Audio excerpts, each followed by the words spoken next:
和林晚秋分手3年，我们却在大学辅导员的满月宴上撞上。同学们似笑非笑的纷纷调侃：你们都在一起那么多年了，现在还带着同款的卡地亚情侣手镯，这是妥妥的旧情难忘，要给我们强行喂狗粮啊！我低头看了一眼手腕上的镯子，刚想开口解释这只是一场无聊的巧合，林晚秋却冷着脸将手里的红酒杯重重磕在桌面上，轻斥道：学人精，谁要跟他旧情难忘？我就算嫁给路边的乞丐，也绝对不可能嫁给他这种穷酸鬼。面对林晚秋毫不留情的冷嘲热讽，我无所谓的笑了笑。如果是3年前，他这番话或许会像尖刀一样刺穿我的自尊，但现在我的内心甚至没有掀起一丝波澜。我慢条斯理地拉开公文包的拉链，拿出未婚妻沈书意亲手书写、用火漆印章精心封口的婚礼请柬，一一分发给周围懵掉的同学们。不好意思，让大家误会了，我未婚妻在来的路上了。这是他亲自写的结婚请柬，下个月初8，欢迎大家来捧场。我语气平静，脸上挂着得体而疏离的微笑。话音刚落，包厢里的空气仿佛凝固了，所有人的目光都在我和那份烫金的请柬之间来回穿梭。林晚秋的脸色瞬间变得铁青，他猛地从椅子上站起来，一把从我手中抢走最后一份原本打算递给辅导员的请柬，当着所有人的面刷了一声撕得粉碎。顾里，你想让我吃醋也不换个高明点的借口，拿些地摊上印的破卡片就想蒙骗我，还装模作样的人手发一个。林晚秋指着我的鼻子，声音尖锐的有些刺耳，你以为随便雇个临时演员当未婚妻就能让我后悔当初甩了你，做你的春秋大梦去吧。散落一地的纸屑像是白色的雪花，落在鲜红的地毯上显得格外扎眼。我被他这副自以为是的嘴脸气得火气腾腾乱窜，猛地站起身，居高临下的盯着他，冷声呛道：林晚秋，你闹够了没有？你是不是有被害妄想症？别忘了我们3年前就已经分手了，我结我的婚跟你要不要吃醋有1毛钱关系吗？分手了你通知我了。林晚秋懒懒地掀起眼皮，双臂环抱在胸前，朝着我的方向不屑地笑了一下。当初是你单方面发个信息说结束，我同意了吗？现在你在这装什么深情大尾巴狼？周围的同学们全都噤声了，原本热闹的满月宴气氛降至冰点，大家一脸无奈地打量着我们俩，谁也不敢轻易开口打圆场。就在我暗自恼火，觉得今天真是不该来这个晦气的局时，林晚秋突然伸出手，眼疾手快地抢走了放在桌上的我的手机。你干什么？我板着脸去抢，他却仗着穿着高跟鞋，灵活地退后2步，把手机背到身后，阴阳怪气地嘲讽道：你不说你有未婚妻吗？既然马上都要结婚了，手机里肯定有你们的恩爱合照吧？我今天就替大家找出来，看看你雇的这个未婚妻到底是哪家夜总会出来的廉价货。接着他便当着众人的面得意洋洋地要在屏幕上输入密码解锁我的手机，可密码试了3次，系统无情地提示错误，甚至弹出了倒计时锁定30秒的警告。有人在一旁小声问道：晚秋，你是不是忘了顾岭的解锁密码？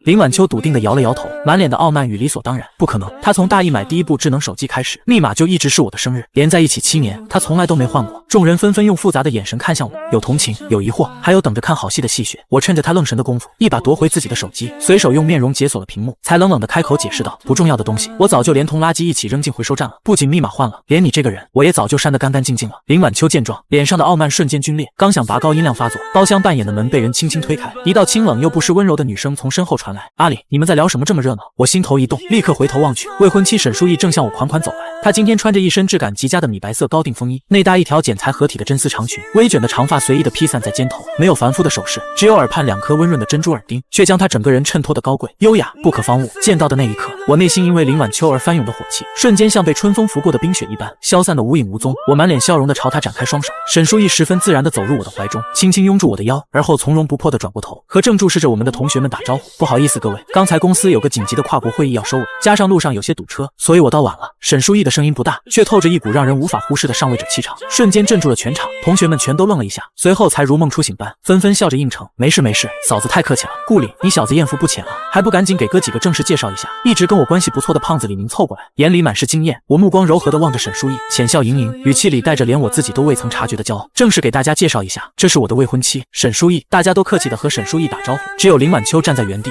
死死地盯着沈书意，仿佛要在她身上盯出一个洞来。李明看看沈书意，又看看我，突然惊讶地指着我们的衣服：哎，你们快看，顾岭和嫂子这衣服才是真正的情侣款啊！众人循声望去，这才发现我穿的黑色衬衫领口和沈书意风衣的袖口处分别用银线暗绣着半个月亮星轨的图案，两人站在一起时，图案完美的契合成了满天星河的模样。沈书意微微一笑，声音轻柔地解释道：这件衣服是阿岭亲手画的图纸，专门找裁缝定制的。他说他想做我生命里永不缺席的星轨。说着，他大方地牵起我的手，十指紧扣，将那份浑然天成的般配展现在所有人面前。这不动声色的恩爱，简直比打脸还要响亮。刚刚还在嘲讽我戴情侣手镯的那些人，此刻纷纷投来羡慕嫉妒恨的目光。然而就在这温馨的时刻，一道声音却不合时宜的尖锐响起：顾里，你以为你花大价钱去名媛拼单群里雇个女的来，穿身假名牌就能刺激到我吗？林晚秋冷笑连连，满脸的刻薄与鄙夷。你做梦，我不想和你废话，这种套路我在网上看多了。沈书意微微蹙眉，似乎对这种泼妇骂街般的做派感到十分不解。他转头看向我，用眼神询问。我直接稳住了沈书意，将他护在身后，以示真假。林晚秋见我非但没有心虚，反而更加护着沈书意，脸色瞬间变得苍白起来，但依旧怒气冲冲地盯着我们。他气急败坏地指着我的鼻子骂道：顾里，你故意找个演员，连衣服都提前准备好，就是为了在我面前演这出戏，好让我回心转意继续养着你，对不对？你真够卑劣无耻的！我告诉你，就算你把奥斯卡影后请来，我也绝对不会再看你一眼。我彻底松开沈书义的手，向前迈出一步，对着林晚秋冷声道：林晚秋，你也太把自己当回事了吧？你是人民币吗？谁都要围着你转，你在我这儿3年前就已经翻篇了，连个标点符号都没留下。可林晚秋就像是听不懂人话般，他死死认定今天这一幕就是我为了逼他复合而精心策划的一场戏。你装什么装？你要是真放下了，为什么要在今天带着我以前买给你的卡地亚手镯？你敢说你不是想引起我的注意？林晚秋像抓住了救命稻草一样，指着我手腕上的镯子大喊大叫。我瞬间拉下脸，眼神冰冷到了极点。书义是我的未婚妻，你们曾经是我的同学，我不希望再从你们口中听到这种侮辱我未婚妻的话，不然大家以后连路人都没得做。趁林晚秋还想发作前，我直接戳破他那可笑的幻想。林晚秋，你既然不依不饶的，就别怪我不给你留最后一点颜面。我拿出手机，迅速翻出一张3年前的微信截图，直接放大展示给在场的所有人看。同学们纷纷探头过来看，看清截图内容的瞬间，全都倒吸了一口凉气，一脸震惊。那是一张林晚秋和另一个男人的暧昧聊天记录，时间正是3年前我们分手的前一天。记录里，林晚秋不仅称呼对方为亲爱的，还用极其露骨的言语向对方索要名牌包包，并承诺周末去酒店陪他。林晚秋脸色大变，彻底慌了神，疯了一样的扑过来要去抢我的手机。你删掉，快给我删掉！你这是伪造的，你侵犯我的名誉权！我轻而易举的侧身躲过他的扑抢，扬声道：3年前是你先背叛了我们的感情，为了一个能给你买几个包的老男人出轨，我给你留了最后的体面，只对外说性格不合，我们早就已经分手了。你现在又在这里鬼叫什么？真以为自己是不可替代的白月光吗？林晚秋狼狈的稳住身形，依然死鸭子嘴硬的狡辩道：顾里，你还真有本事，居然伪造这种东西来污蔑我！你们两个串通一气这么对我，能得到什么好处？难道非要逼死我你们才甘心吗？我不敢置信的看着他，实在想不明白一个人怎么能无耻到这种地步。证据确凿，他居然还能编出这种受害者的言论。我刚想开口狠狠对回去，沈书义却轻轻拍了拍我的手背，他笑着对我说，语气里满是云淡风轻：阿里，算了，林小姐既然活在自己的妄想里，不相信你说的话，那你再怎么解释也是徒劳，叫不醒一个装睡的人，何必浪费口舌？你算老几？这里哪有你说话的份？林晚秋像被踩了尾巴的猫，彻底气急败坏了，他猛地上前一步，张牙舞爪的就上手推搡着沈书义。我眼疾手快，一把将沈书义拉进怀里，用自己的后背挡住了林晚秋的攻击。随后我反手用力钳住林晚秋的手腕，眼神中透出浓浓的警告和冷意。她是我未婚妻，未来的顾太太，我说她有资格就有资格。我声音低沉，带着不容置疑的威严。林晚秋，请你别再像个疯妇一样无理取闹，否则我不介意现在就报警处理。林晚秋被我捏得手腕生疼，见我小心地将沈书义护在怀里，又用如此冰冷厌恶的眼神看着他，眼眶瞬间就红了。他似乎突然意识到硬碰硬不行，立刻切换了策略，可怜巴巴地看着我，眼泪像断了线的珠子一样往下掉，语气也软了下来，带着一种施舍般的口吻：阿里，我知道你还在怪我当初说话太重，我可以原谅你今天雇人来气我的一切行为，但你闹脾气也要有个限度。你要是现在马上让他滚，然后跟我道歉，我就不计较你刚才放假截图污蔑我的事了，我们还像以前一样好不好？周围的发小和同学们见状，大概是觉得场面太难看，也纷纷开始和稀泥。是啊，顾里，晚秋都先低头了，大家同学一场，别闹得太僵了。对啊，一日夫妻百日恩，退一步海阔天空嘛。我听着这些站着说话不腰疼的劝解，猛地甩开林晚秋的手，环视了一圈众人，冷笑道：你们没听出来他的言外之意吗？这是还想让我当孙子，跪着去舔他吗？凭什么？他出轨，他撕我的请柬，他打我的未婚妻，现在还要我道歉？你们的道德标准是不是被狗吃了？包厢里的气氛一时间僵持了下来，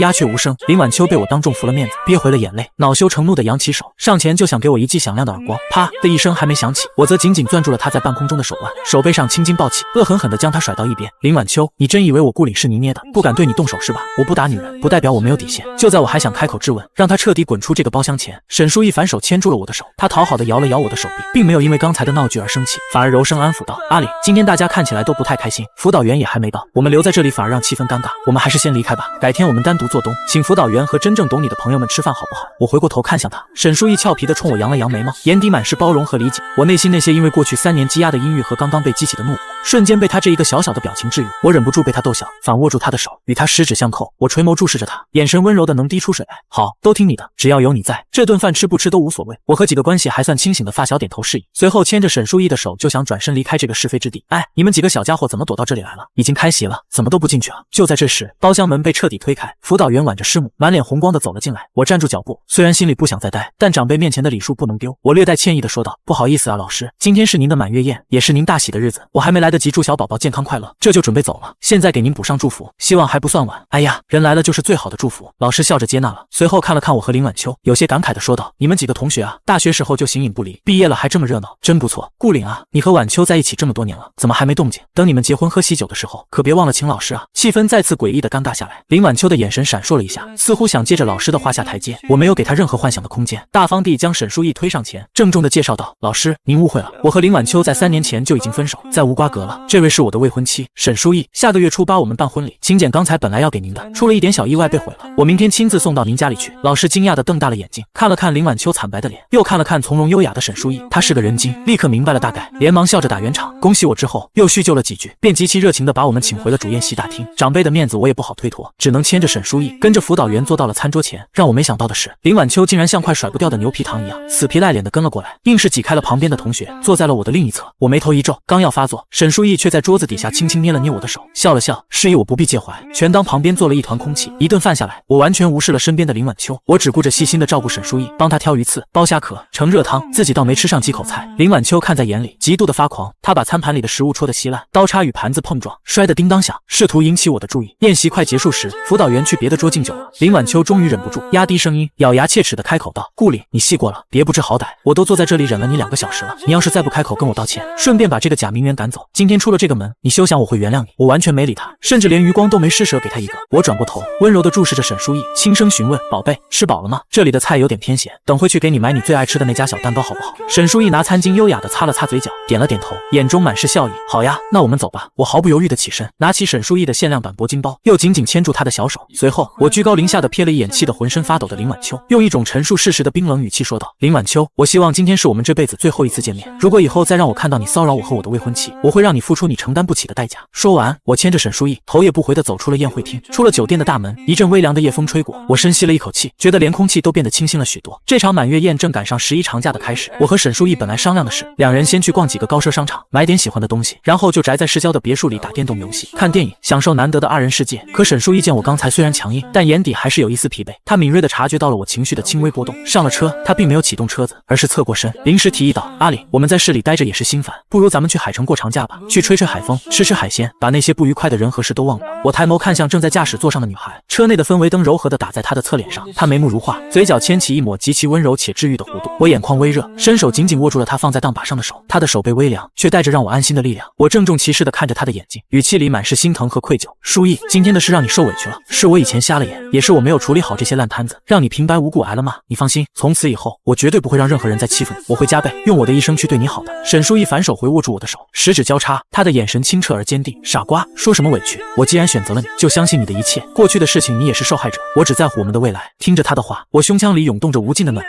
我们就这样临时改变了行程，连夜驱车前往了海城。在海城，我们度过了一个无比美好的假期。沈书义带我走过了他儿时生活过的每个地方，那座老旧却充满烟火气的灯塔，那条铺满鹅卵石的旧街。他给我讲解了每个地方发生过的趣事，他第一次吃冰糖葫芦崩掉牙的地方，他因为打抱不平跟男孩子打架的角落。我静静地听着，仿佛参与了他缺失的过去。我们2颗心的距离在这几天的海风中贴得无限近。就在长假即将结束，我们要准备回城的前一天晚上，大学发小李明突然在微信群里疯狂呼叫我：“顾玲玲哥，听说你嫂子也在海城，快把你未婚妻带着一起出来喝酒啊！兄弟们都在呢。”我一问才知道，好几个大学关系不错的同学，居然不约而同的都来了海城度假。在经过沈书义的同意后，为了避免以后再出现满月宴上的那种误会，我把他也拉进了我们的发小核心群。沈书义情商极高，性格又好，发了几个大红包之后，大家在群里聊得不亦乐乎，一口一个嫂子，叫得极其亲热。为了尽地主之谊，沈书义主动约了一家海城极其难订，也是最高档的特色海鲜私房菜馆，把发小们都叫上后，就挽着我的手臂一起赴约了。这个群是私密群，林晚秋在分手那年就已经被我踢出去了，大家也都默契的从来不提他，以为他早就脱离了我们这个集体。然而谁也没想到，人生就像是一场狗血的电视剧，我们竟然在这家海鲜饭店的大堂里再次遇到了他。林晚秋一身暴露性感的打扮，穿着短的不能再短的包臀裙，正依偎在一个染着黄头发、流里流气的年轻富二代怀里，身边还跟着几个同样打扮花哨的小鲜肉，正大声喧哗着把酒言欢。他一抬头，也正好看到了我们，原本脸上的娇笑瞬间凝固，随后化作一抹极其刻薄的冷笑。他推开黄毛，踩着恨天高，扭着腰肢走到我们面前：“哟，这不是顾岭吗？不是说分手了吗？不是说一辈子不想见我了吗？”林晚秋冷嗤一声，上下打量着我和沈书义，眼神里满是挑衅。这是知道我今晚在这家饭店吃饭，故意过来和我偶遇了。顾岭，你跟踪我的手段真是越来越下作了。我简直被他这突破天际的自恋给气笑了，我连正眼都没看他，直接对身后的兄弟们说：“我们走，去包间。”我领着大家径直越过他，坐到了沈书义提前半个月才预定好的 VIP 全景落地窗包厢里。大家入座点餐聊天，沈书义还特意点了几瓶珍藏的红酒。兄弟们感叹嫂子大气，气氛十分温馨融洽。可林晚秋却像是一个阴魂不散的幽灵，偏偏要过来找事。包厢门被人猛地推开，林晚秋端着一杯红酒，不请自来的倚靠在我的椅子靠背上，皮笑肉不笑的看着我：“怎么不说话了？心虚了？”他将脸凑近我，喷出一股刺鼻的香水味。刚才在外面装作不认识，现在躲在包厢里，是不是在偷偷回忆我们以前在这里约会的场景啊？脾气火爆的李明实在是看不下去了，他把筷子重重的拍在桌子上，啧了一声，毫不客气的开口道：“林晚秋，你特么差不多得了啊，有病就去治，别在这发癫。我们在群里早就说要来这里吃饭，嫂子半个月前就定的位置，要说偶遇，也是你像个狗皮膏药一样故意过来偶遇我们，你脸怎么那么大呢？林晚秋狠狠剜了李明一眼，随后伸手撩了撩自己的长发，满脸傲慢地说：“你说哪个群呀？哦，那个全是一群屌丝的破群啊！我早就屏蔽退出了，谁稀罕看你们在里面吹牛逼？”他这话一出，在场所有同学的脸色瞬间都变得极其难看。李明更是火气爆棚，直接站起来呛声道：“既然这么看不上我们，觉得我们是屌丝，那你现在滚回你那桌去啊！跑来我们这里找什么存在感？是不是那个黄毛满足不了你啊？”李明，你怎么说话呢？你信不信我让周少撕烂你的嘴？林晚秋像被踩了痛处，尖叫起来。好了，沈书义轻轻放下手中的红酒杯，发出叮的一声脆响，他脸上的笑容已经收敛，取而代之的是一种久居上位的冷厉。他转头看向林晚秋，语气平静却充满压迫感：“这位林小姐，大家今天是来聚会开心的，我不希望有外人在这里倒胃口，麻烦您回到自己的餐桌好吗？如果您再不出去，我会让大堂经理请您出去。”林晚秋看着沈书义那副高高在上的样子，嫉妒的眼睛都红了。他刚想撒泼和我较真吵架，大堂外那个黄毛周少便带着几个小弟嬉笑着走了进来。晚秋，干嘛呢？遇到熟人了，要不要本少爷帮你撑撑场面？周少叼着牙签，目光在扫到沈书义的瞬间，立刻发出了猥琐的光芒。哟，这位美女长得真标致啊，这气质比晚秋强多了。美女，留个微信呗，跟着这群穷酸鬼吃什么饭？哥哥请你吃大餐。说着，周少竟然伸出手想要去摸沈书义的下巴，砰！没等他的手碰到沈书义，我已经一脚踹翻了旁边的椅子，顺势一把抓住了周少的手腕，猛地向后一折。啊！周少发出一声杀猪般的惨叫，手腕呈现出一个极其诡异的扭曲角度。我眼神冰冷如刀，死死盯着他。你再敢碰他一下，我今天废了你这条胳膊！你他妈敢打我？你知道我是谁吗？我爸是海城建材集团的老总，你给我等着！周少疼得冷汗直冒，还在虚张声势的叫嚣。林晚秋也吓得花容失色，连忙扶住周少，指着我大骂：“顾林，你疯了！周少你也敢打？你完了！我告诉你，你这个穷屌丝今天绝对走不出海城！”我冷笑一声，刚想给这黄毛一点更深刻的教训，沈书义却站起身，轻轻按住了我的肩膀。他拿起桌上的湿纸巾，极其优雅地擦了擦手，仿佛刚才靠近黄毛都脏了他的空气。然后他拿出手机，拨通了一个号码：“王总，我是沈书义。我在你们名下的海滨私房菜，这里有个自称海城建材集团太子的黄毛在闹事，我不管你们用什么方法，3分钟内我要看到海城建材在这个饭店消失。另外，通知集团风控部全面中断与海城建材的所有合作项目，启动违约追偿程序。”挂断电话后，沈书义冷冷地看着还在叫嚣的周少和目瞪口呆的林晚秋：“现在带着你的垃圾滚出我的视线！”不到2分钟，饭店的总经理满头大汗的带着10几个保安冲进了包厢。总经理看都没看周少一眼，直接对着沈书义90度鞠躬，声音颤抖：“沈董，对不起，是我们安保工作没做好，惊扰了您用餐。”全场死一般的寂静，所有人都瞪大了眼睛，不可思议地看着这个反转。那个周少的脸色瞬间变成了猪肝色，他似乎接到了一个电话，电话那头传来他父亲歇斯底里的怒吼声，骂他惹了不该惹的活阎王，集团要破产了。周少双腿一软，扑通一声跪在了地上，刚才的嚣张气焰荡然无存，痛哭流涕的求饶。林晚秋完全傻眼了，他原本以为沈书义只是我花钱租来的假名媛，怎么也没想到这个女人竟然有如此恐怖的背景。总经理一挥手，保安们像拖死狗一样把周少和那几个小鲜肉拖了出去。临走前，林晚秋犹如一只斗败的母鸡，但骨子里的自卑和虚荣让他依然不愿意低头。他死死盯着我的眼睛，咬牙切齿地说道：“顾里，你靠女人吃软饭算什么本事？今晚先放过你，你等着，这事没完，我会让所有人看清你的真面目。”我看着他狼狈离去的背影，如同看一个可悲的小丑。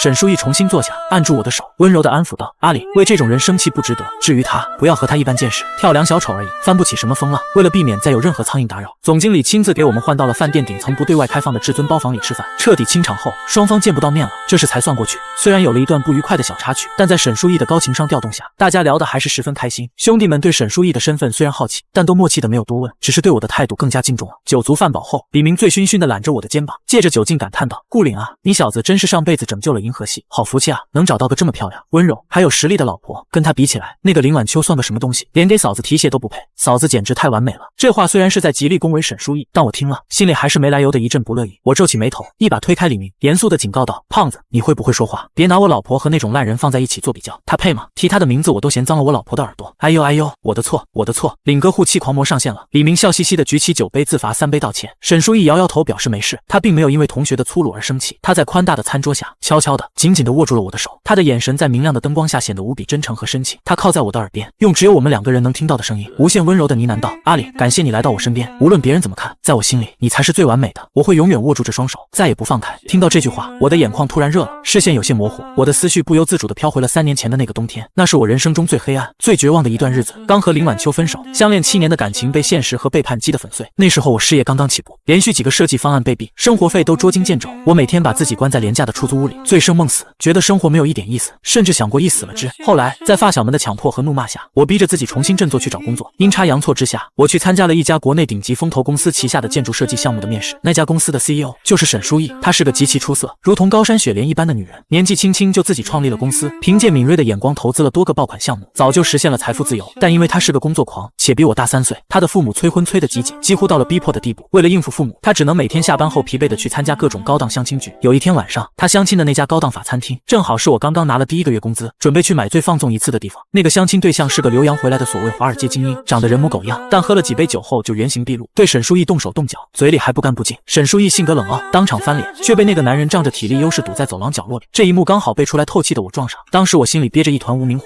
冲上去对着那个精英就是狠狠一拳，直接打落了他2颗牙。我替他解了围，为了感谢我，也为了平复心情，我们在街边的一家大排档一起吃了一顿极其不符合他身份的烧烤。趁着几分醉意，也许是因为对着一个陌生人更容易敞开心扉，我红着眼眶，倒豆子般说出了我被前女友背叛的屈辱，以及事业停滞不前的困境。他没有像别人那样同情我或者嘲笑我，而是用一种极其冷静睿智的目光看着我，开解了我很久。他说，男人的脊梁不是靠别人施舍挺直的，而是靠自己打拼出来的。前任地背叛只是一块帮你试错的磨刀石，你应该感谢他早早滚出了你的生命，而不是在这里自怨自艾。那天晚上之后，我就发现我和他之间的气场发生了奇妙的变化。他开始以私人的名义给我介绍一些高难度的私活，逼着我不断提升自己的设计水平。但我知道我们身份悬殊，所以我一直克制着自己，并没有采取任何实质性的追求进展。真正确定关系的节点是在1年前，我熬了整整1个月的大夜，甚至晕倒在电脑前一次，终于帮他的公司提前且完美的完成了一个极其庞大且复杂的城市地标级建筑的竞标方案。那个方案让他的公司一战成名，斩获了巨大的利润。沈书义开心极了。那天他破例在公司的庆功宴上喝了很多酒，酒后我作为半个内部员工，负责开车送他回那栋空旷寂寥的别墅。到了门口，他没有立刻下车，他突然转过身，一双微醺的美目深深地凝视着我，然后他伸手拉住了我的手。那一刻，车厢里安静的只能听到彼此的呼吸声，我的心跳的就快跳出胸膛，仿佛要冲破肋骨。顾里，你愿不愿意以后不仅做我的首席设计师，也做我人生的合伙人？他声音带着一丝不易察觉的颤抖。我们就那样水到渠成，自然而然地走到了一起。他带我见他的父母，他的父母都是修养极高的高级知识分子，对我这个踏实肯干、才华横溢的年轻人不仅没有丝毫轻视，反而非常满意。刚在一起不到3个月，沈家就雷厉风行地安排了订婚宴，把婚期也早早地定在了来年的春天。有时候早上醒来看着身边熟睡的他，我多次感觉到像是在做梦，极度不真实。我承认我在建筑设计领域也算个天才，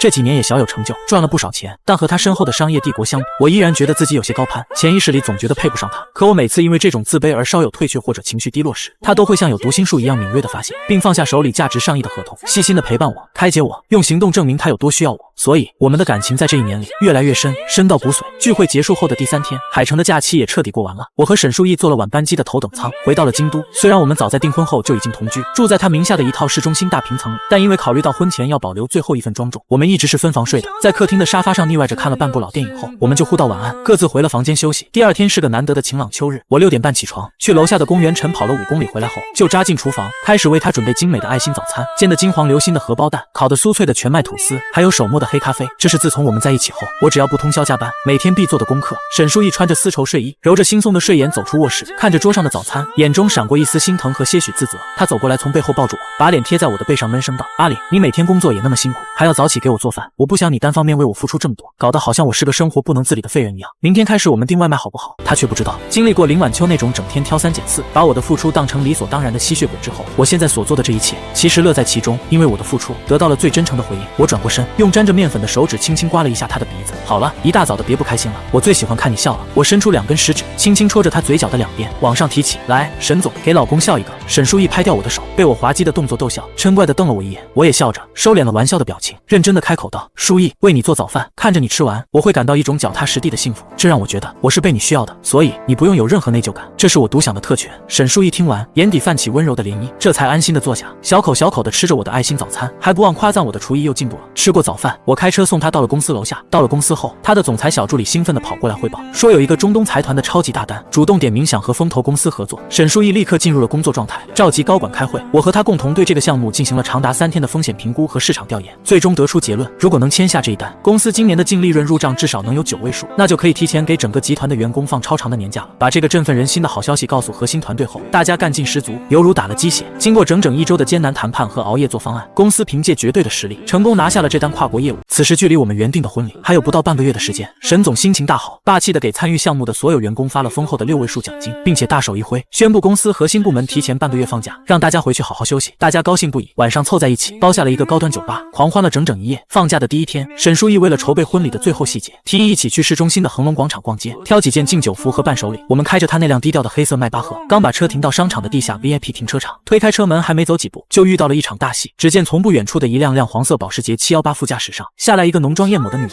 女人手里拎着一个明显是高仿的爱马仕铂金包，正骂骂咧咧地关上车门。真是冤家路窄，那女人居然是林晚秋。她显然也一眼就看到了正从迈巴赫上下来的我们，她愣了半秒，随后像是抓到了什么天大的把柄一样，原本愤怒的脸瞬间变得扭曲兴奋。他踩着12厘米的恨天高，噔噔噔地扭到了我们面前，毫不客气地挡住了我们的去路。顾里，你居然还有脸出现在我面前！林晚秋一开口就是那种高高在上的质问语气。我问你，中秋节之后是不是你把我踢出大学校友群聊的？我有点不耐烦，甚至觉得荒谬，蹙起了眉头看着他。是又怎么样？我是群主，我想踢谁就踢谁。再说了，你不是自己说看不上我们这群屌丝，早就屏蔽退出了吗？林晚秋被我对的一噎，但立刻又梗着脖子瞪着我吼道：你管我看不看得上？你凭什么背着我把我踢出去？你这叫心虚。还有，你凭什么把我的所有联系方式和电话都拉黑了？谁给你的权利？我简直要被他的逻辑惊呆了。这世界上怎么会有如此厚颜无耻、以自我为中心的人？林晚秋，你的脑子是不是打过除皱针，连沟壑都没了？我眼神如看智障一般。我们3年前就分手了，我不仅拉黑你，我恨不得把你从我的记忆里格式化。我们之间还有任何联系的必要吗？林晚秋定定地看了我几秒，他似乎完全沉浸在自己的剧本里。随后，他居然双手抱胸，用一种颐指气使，仿佛施舍天大恩惠的语气说道：顾里，我今天心情好，再给你最后一次机会，你现在立刻马上给我下跪道歉，然后把这个来路不明的女人赶走。从前的所有事，包括你今天顶撞我，我就当没发生过。你还是我林晚秋的男朋友，怎么样？听完这段话，我不仅没有生气，反而觉得可笑极了。我上下打量了他很久，看着他身上廉价的香水味、过度医美导致有些僵硬的脸庞，以及那个一眼假的名牌包，他真以为他是什么天仙下凡，所有男人都要非他不可吗？在外面跟各种富二代、老头子玩的那么花，名声早就烂透了，现在被那个黄毛甩了，就跑到我这里来装深情，真以为我顾里是个不值钱、没有尊严的接盘侠吗？且不说我现在的事业蒸蒸日上，就说我身边站着沈书义这样一位无论是颜值、家世、人品还是能力都甩他800条街的完美未婚妻，我不要沈书义，去捡他这双破鞋，真是滑天下之大稽。我连反驳的欲望都没有了，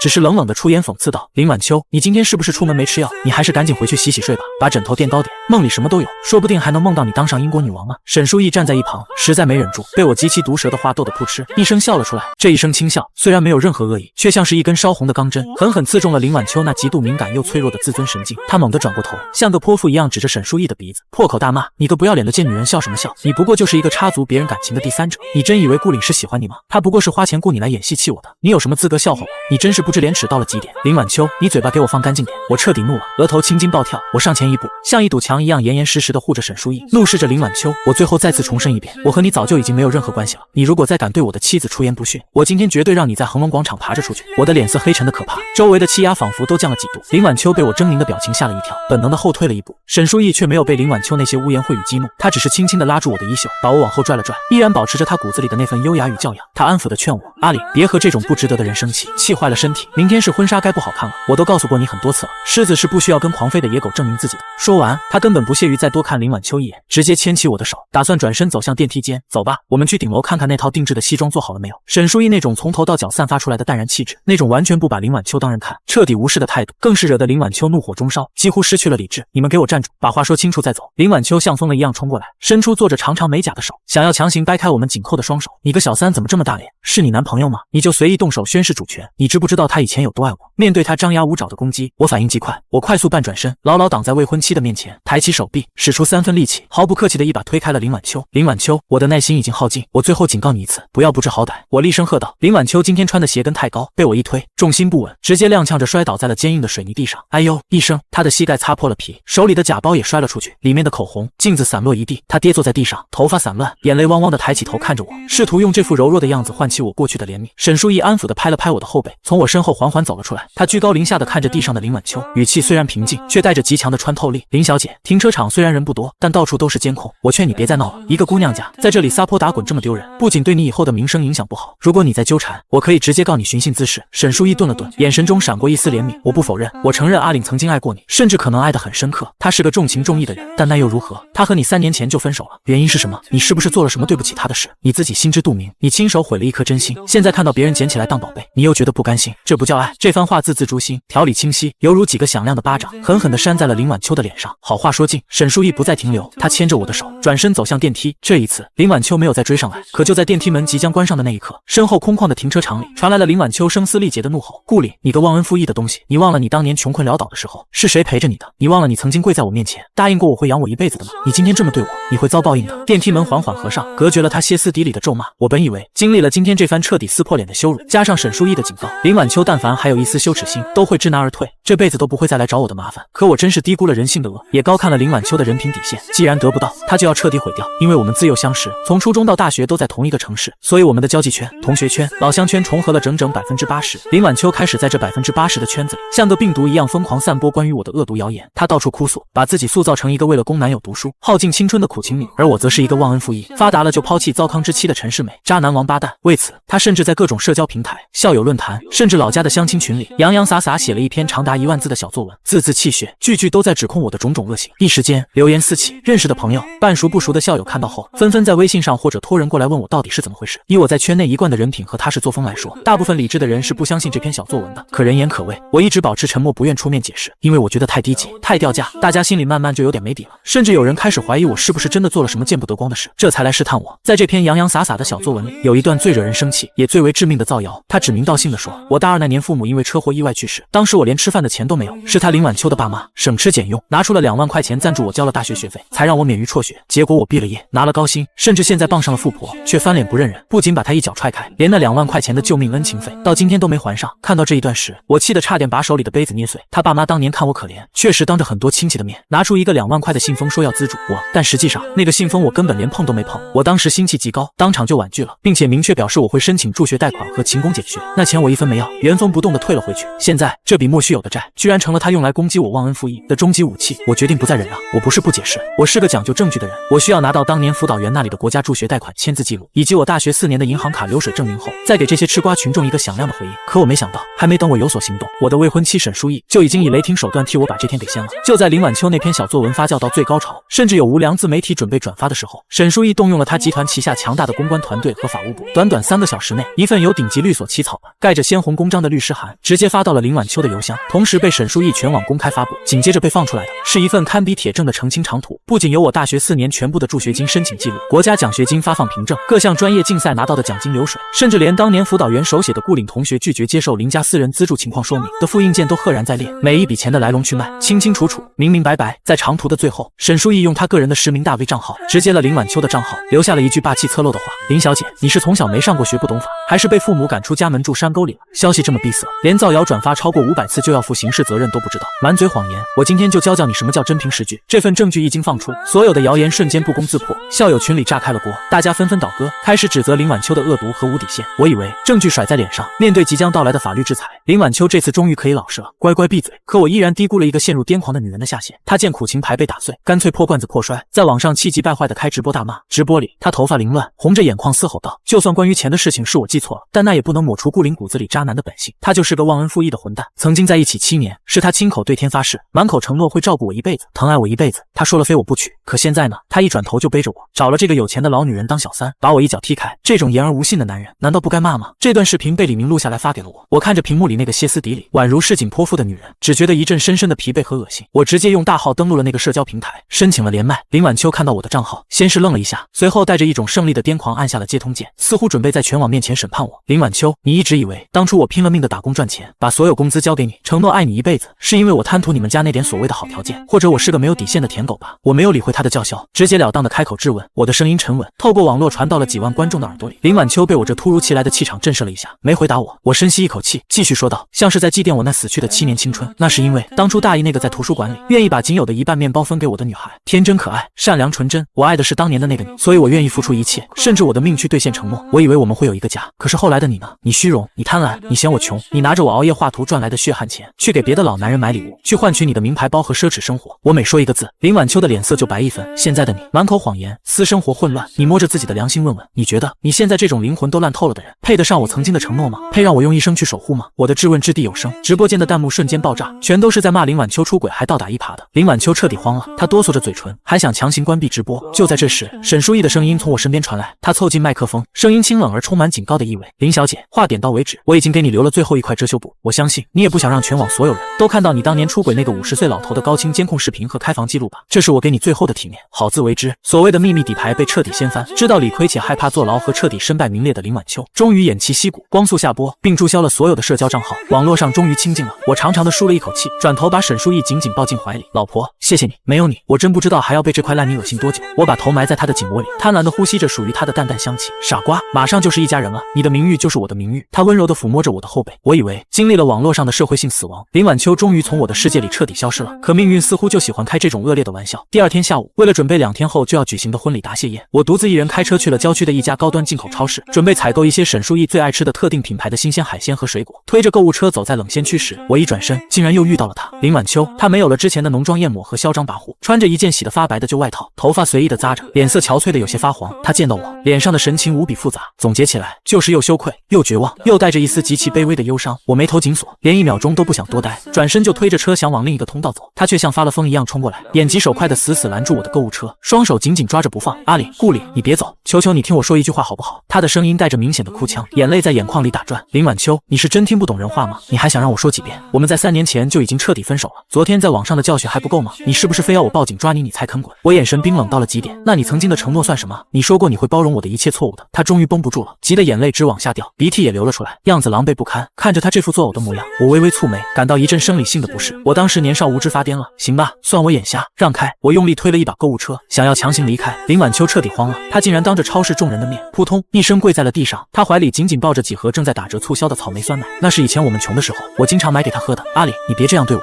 我真的知道错了。她哭着哀求道，引得周围逛超市的大妈们纷纷驻足观看。离开你之后，我才知道那些男人都是玩而已，根本没人在乎我。我以前做的不好，我虚荣，我该死。你再给我最后一次机会好不好？我愿意改，我给你洗衣做饭，我什么都听你的。听着她凄厉的哭腔，我的内心却没有丝毫波动，甚至连一丝怜悯都挤不出来。我冷漠地看着她，脑海里走马观花般闪过曾经的一幕幕。我想到了她曾经为了能在外面和那些所谓的高端圈子玩得开心，毫无负担，整天在家里找我的茬，用极其恶毒的语言打压我。她指责我什么事都做不到位，今天说我拖的地板没打扫干净害她滑倒，明天指责我熬夜做出来的饭菜不可口像猪食。我明明每天在设计院拼死拼活的上班挣钱，把所有的收入全都一分不剩的交到她手里，每天下班累得像条狗，却还要回来伺候她这个十指不沾阳春水的大小姐。可她却从来不知道知足，每天带给我的都是无休止的抱怨、辱骂和极端的负面情绪。她就像一个黑洞，吸干了我所有的精力和对生活的热爱。就这样，当时那个愚蠢的我都从来没想过要放弃她。我一直在卑微的检讨自己，试图改正我的不美好，拼命接私活赚钱，只为了争取做到让她事事满意，换她一个笑脸。可结果呢？换来的是她拿着我的钱去跟50岁的老头子开房。事实证明，人还是得先学会自爱，没有底线的单方面付出，永远换不来平等的爱，只会换来得寸进尺的轻视。反观我的未婚妻沈书义，就算我有时候太累什么都不做，家里有些乱，她都能从我的点滴中精准的找到我的好。她会看着我花费的图纸，每天靠在我的肩头，毫不吝啬的夸赞我是一个有灵魂的天才建筑师，带给我无尽的正能量和情绪价值。她会在我生病时推掉上亿的会议，亲自熬粥喂我。人和人真是一点都不能做比较，一旦比较，林晚秋简直连下水道的淤泥都不如。我无心再和她在这个大庭广众之下扯皮，觉得多看她一眼都是对自己眼睛的玷污。我猛地将购物车从她手里抽离，不再管地上的她，直接快步走向收银台结账。结完账，我拎着几大包东西走出超市大门，谁知林晚秋竟然像幽灵一样，一直不远不近的跟在我身后，嘴里不停的念叨着回忆，没完没了，直到我走到露天停车场，上了沈书义那辆停在树荫下的迈巴赫，打算直接开车去婚纱摄影基地和沈书义会合，拍最后的几组内景婚纱照。看到我上了一辆价值大几百万的豪车，林晚秋彻底急了，也彻底眼红了，极度的毒舌瞬间吞噬了他刚才伪装出来的所有可怜。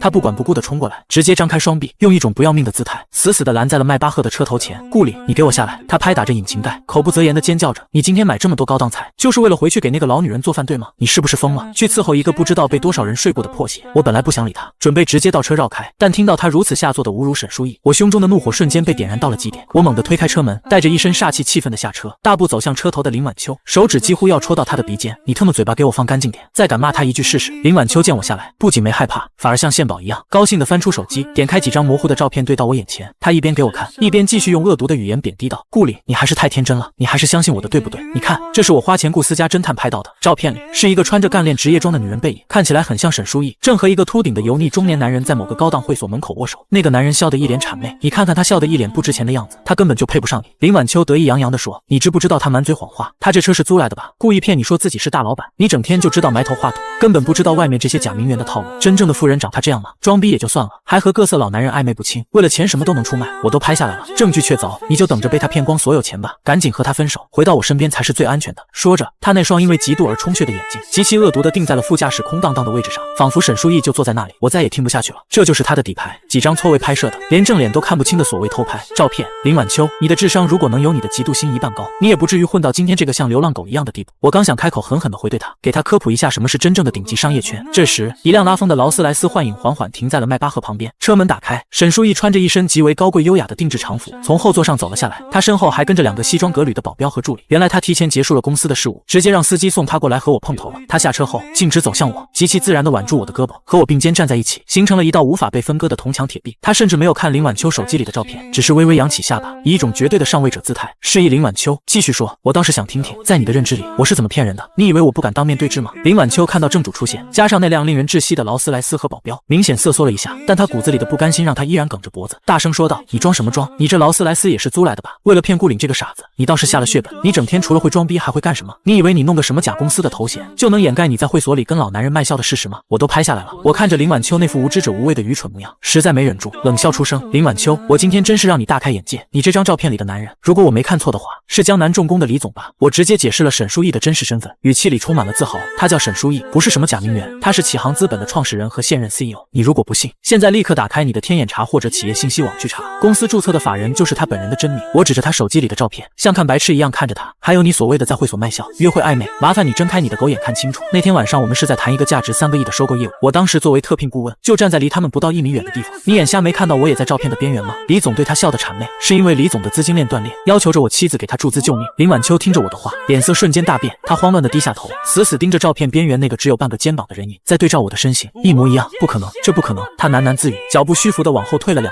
拼命摇头：“你们在骗我，这绝对不可能！顾里，你只是个穷画图的，你怎么可能高攀得上这种人？你一定是在帮他圆谎。”沈书义被他这副死不认错的样子气笑了，笑容冷冽如刀：“林小姐，你真是太可悲了，你的世界里除了用身体换取利益，除了欺骗和虚荣，就再也装不下其他的东西了吗？夏虫不可语冰，井蛙不可言海，古人诚不欺我。”林晚秋依然不肯相信沈书义的话，嫉妒和巨大的心理落差让他彻底丧失了理智，他像个疯婆子一样，继续横眉冷对的咒骂：“你这个不要脸的小三，你少在这里给我咬文嚼字，连假身份、假公司信息都伪造好了，你们这群骗子，你肯定是从哪个名媛培训班学来的骗男人的本事。顾里，你被他洗脑了，你快醒醒啊！”林晚秋，你今天真的是刷新了人类下限的认知，我实在不想和这个疯子继续废话，感觉多说一个字都在浪费我宝贵的生命。我直接拿出自己的手机，打开了国内最权威的商业新闻 app， 输入了沈书义3个字，然后将屏幕直接对到了林晚秋的脸上。屏幕上赫然是上个月沈书义作为杰出青年企业家，在某国际经济论坛上发表全英文演讲的超清大图和官方报道，下面列满了他名下的产业和投资神话，还不信是吗？我冷冷地看着他惨白如纸的脸，用不用我明天直接派车带你去启航资本总部那栋80层的 CBD 大楼转一圈，亲眼看看几百号高级白领是怎么向他鞠躬叫沈董的。看着那篇权威的报道，林晚秋的防线彻底崩溃了，他颤抖着手想要去推开我的手机，却连抬手的力气都没有，巨大的绝望和后悔像海啸一样将他淹没。他终于意识到，他当年为了几个名牌包扔掉的是一块怎样的无价之宝，而现在站在我身边的女人，是他穷极10辈子也无法企及的高山，但他依然想做最后的垂死挣扎。他突然换上了一副极度悲情，甚至有些病态的表情，他无视了沈书义，直勾勾地看着我，柔声劝我，语气里带着令人作呕的深情：“阿里，我知道了，他是有钱，他是很厉害，可是那又怎么样？有钱人怎么会有真感情呢？他不过是图你年轻长得帅，玩玩你而已。等他玩腻了，你就会被一脚踢开，最后一无所有。”他甚至试图上前去拉我的手，我知道你一时间被他的金钱迷惑了，不愿意相信他是这样的人，但只有我是真心爱你的。我们有7年的感情基础，阿里，只要你回到我身边，这一切都结束了。我们虽然穷一点，但我们过平凡幸福的日子不好吗？我保证以后再也不惹你生气了。你简直疯了，神经病！我如同触电一般，猛地甩开他的手，用力之大，直接让他摔倒在地上。我一把拥着未婚妻的肩膀，立刻后退了3大步，和他拉开了一个极其安全的距离。我仿佛在看一滩散发着恶臭的垃圾。林晚秋，收起你那套恶心人的说辞。我的妻子不仅有钱，她给我的爱和尊重，是你这种寄生虫永远也理解不了的。我们后天就要举行世纪婚礼了，而你连给我们婚礼扫地都不配。我的小动作和极其决绝的话语，惹得地上的林晚秋瞬间抓狂起来。他坐在地上，双手捶打着地面，歇斯底里的尖叫：“顾里，你会后悔的，你一定会后悔的。”我和沈书义没有再理会这个在地上撒泼打滚的疯女人。沈书义温柔地替我整理了一下刚才因为激动而微微有些凌乱的衣领，挽着我的手，微笑着说：“老公，走吧，摄影师该等急了，我们的婚纱照一定要拍得全程最美。”好，听老婆的。我拉开迈巴赫的车门，小心翼翼地护着她坐了进去，随后自己上了驾驶座，引擎轰鸣，豪车平稳地驶离了这片充满晦气的停车场，将那个在地上痛哭流涕、彻底失去一切的女人，永远地抛在了我们的后视镜里，直到她变成一个小小的黑点，最后彻底消失在我的生命中。2天后，我们在京都市最顶级的露天庄园举行了一场轰动全城的世纪婚礼。蓝天白云，鲜花铺满草坪，无数商界名流、设计界的大佬以及我们所有的同学和朋友悉数到场。在神圣的誓言和所有人的祝福声中，我为沈书义戴上了那枚我亲自设计、象征着唯一与永恒的钻戒。至于林晚秋，听说后来因为欠下了巨额网贷无法偿还，被列入了失信人黑名单，连高铁都坐不了，只能躲在某个不知名的城中村里苟延残喘，过着暗无天日的生活。但这一切都已经与我无关了，我紧紧拥吻着我怀里这个完美的妻子。我知道，属于我顾岭的幸福人生才刚刚拉开序幕。